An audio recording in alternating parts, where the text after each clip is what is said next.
同在阳光下，爱随行。欢迎来到我的频道 ZX Journey。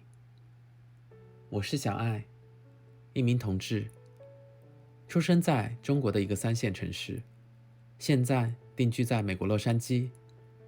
我的性格随和，热爱交友。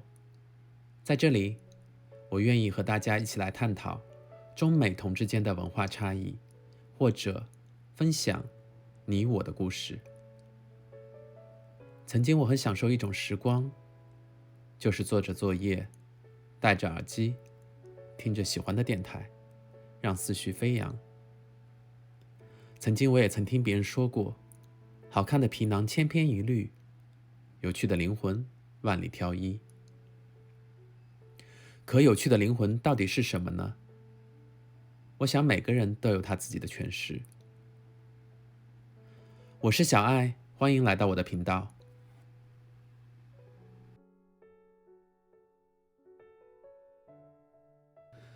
我的故事要从这2句歌词开始。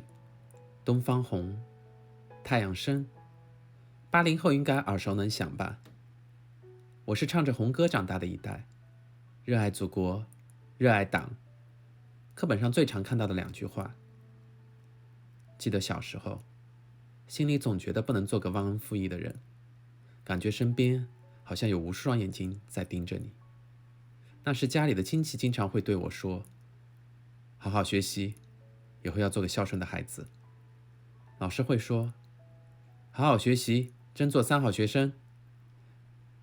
而朋友会说，好好学习，我们以后一定要做个有钱人。怎么感觉人生变得好像只有这一条路，除此之外无路可走。我呢，从小就被寄养在亲戚家里，记事的时候才被带回家。那时经常会听到邻居对我爸说，老张你真行，又当爹又当妈。我爸其实是一个不爱说话的老实人，而我妈呢，她也基本上很少会过问我。有的时候我会感觉我根本不是她亲生的，然而他们俩呢，却可以天天吵架，就像电视里的新闻联播，定时定点，每天变着花样来。这就是我的原生家庭和我的父母。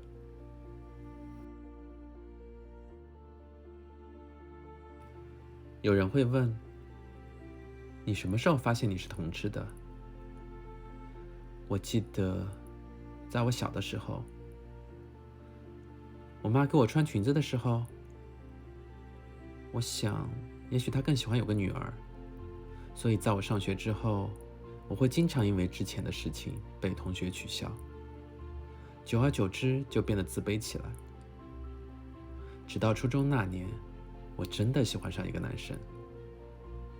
有些事情，当你自己都无法搞清楚的时候，你又该如何解释给别人呢？自从那天起，我为了做别人口中的正常人，便学会了伪装和谎言。这就是我的初恋，我16岁的花季。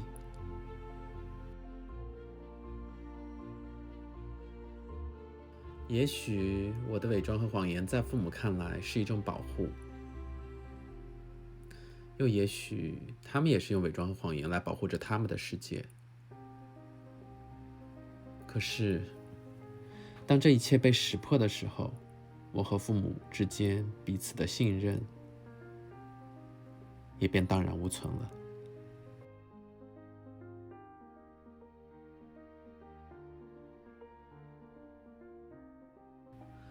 我妈出生在一个中下贫农家庭，她是家里的老大，下面有4个兄弟和1个妹妹。在她那个年代，年龄越大，承担的就越多。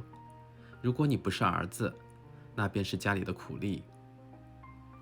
我妈直到30岁那年，才被父母许配嫁给我爸。她说，她嫁人之前有个相好的，我从来没有听过我妈对我爸说过“我爱你”，她也从来没有对我说过。印象中，她更像我的老师。我其实是外婆抱回来的。外婆说，我来这个家里的目的是为了拯救他们的爱情。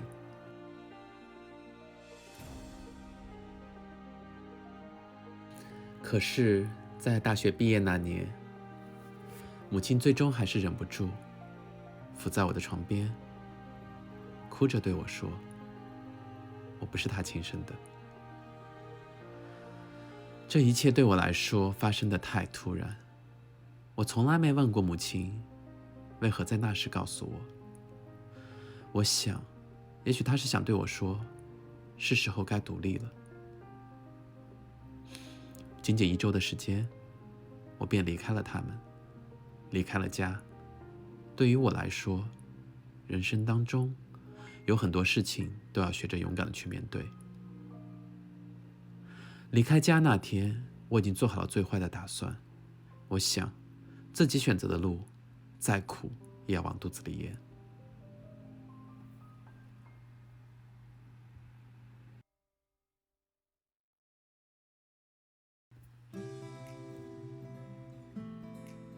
就这样，一个行李箱，几千块，我便来到了上海。千禧年后的上海，房产中介如同雨后春笋，遍地开花。我毫不犹豫地选择了中介行业。记得当时有句行话这么说：想做好房产中介，你必须要有一双邮递员的腿。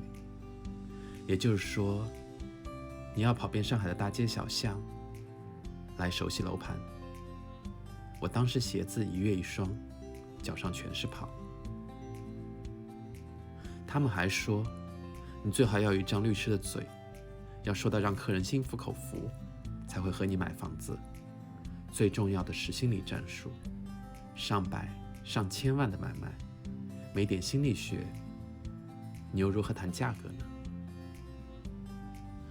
说起来，那几年吃的苦，比起我在大学里学到的还要多。我想大家都看过孙俪主演的《安家》吧，那就是我在上海的生活。那个时候日子很苦，我常在想，我妈为什么要告诉我身世呢？我有的时候真的不知道要感谢她，还是怨恨她。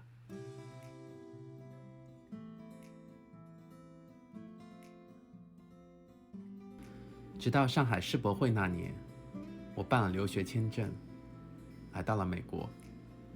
本想着读读书，镀镀金后，便回国找份体面的工作。可一去，便到了现在。我是小爱，一名同志，性格随和，热爱交友。我为什么会选择留在美国？